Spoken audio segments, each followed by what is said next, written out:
Hi, I'm here with the new Laars LT tankless water heater line. If you're considering tankless water heater and you've heard all about it and you want to know why you might want to install one of these in your home, here's the top 3 reasons.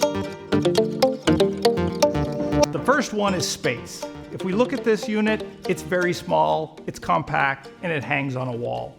If you don't have a basement, if you don't have a large mechanical room, these tankless water heaters can be installed in small closets and other areas that you might not normally consider for installation for a water heater. The second reason that a lot of people use tankless water heaters is because they're a little bit more efficient than a traditional storage tank water heater. That has to do with the fact that it only runs when you use hot water.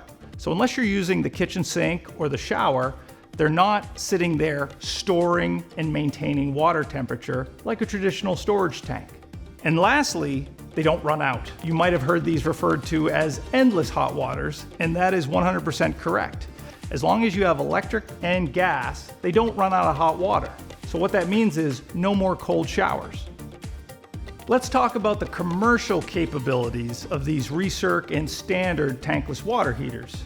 High temperature is going to be one of the first things we're going to look at. Both the recirc and the standard unit can be set to a maximum temperature of 185 if needed. Keep in mind, when I convert to any temperature or set temperature above 140, you are required to use at least CPVC or polypropylene vent material. Speaking of venting, we can common vent up to 8 units within a single bank. And that's going to simplify the installation, meaning one penetration for the exhaust as well as one penetration for the air for up to 8 units. Maximum units in a cascade are 16. So that means 16 units that can serve the capacity of that application. That's a quick overview of the commercial capabilities for the recirc and standard tankless water heaters.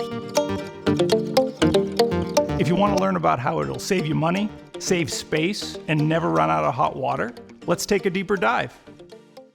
I've taken the cover off, so now we can take a tour of some of the basic components inside this standard tankless unit. So if we start at the bottom, you're going to find that this unit has traditional hot and cold plumbing connections, as well as a gas connection.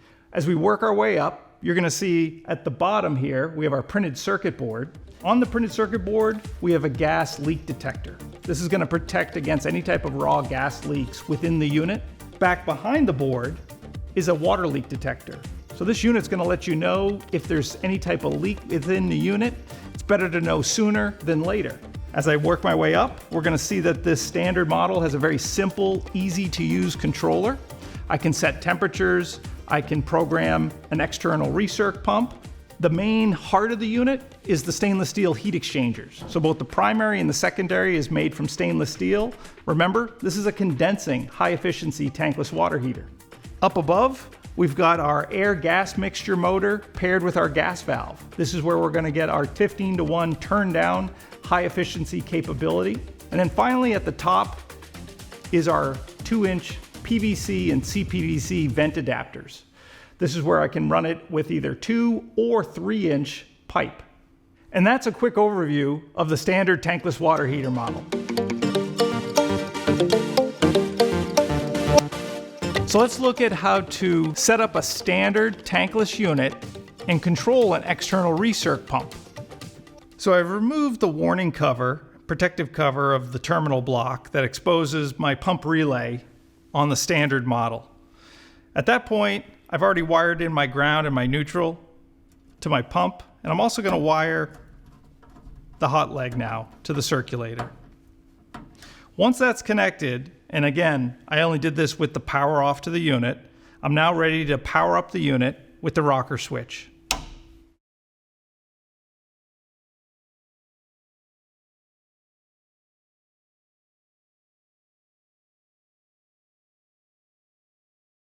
With the power onto the display, what we now need to do is go into the service level to program the pump. What I'm going to do is power down the display using the lower left-hand button, then push and hold the 4 square button until the display lights back up. At this point, turn to parameter number 11, RC, recirc, push the center knob, out of the box, the unit is set to off for controlling an external recirc pump. There's 3 options. I can set it to pulse mode, Tidal 24, or on-demand mode. In this case, I'm going to set the pump to pulse mode, confirm by pushing the center knob. Now I'm going to set the number of minutes that the pump is powered. It does this in increments of 5. So 5, 10, or 15. In this case, I'm going to set it to 5 and confirm by pushing the center knob. Now, push the 4 square button to back out to parameter 11. One more time with the 4 square button. The display will shut off. And then simply power up the display. You can see that the pump is operating with the traditional pump insignia here on the right-hand side of the display. At this point, I'll reattach the warning protective cover of my pump terminal, and I'm good to go. So that's how you program and wire a standard tankless unit for control of an external recirc pump. If you have any further questions, please feel free to reach out to us for any additional support.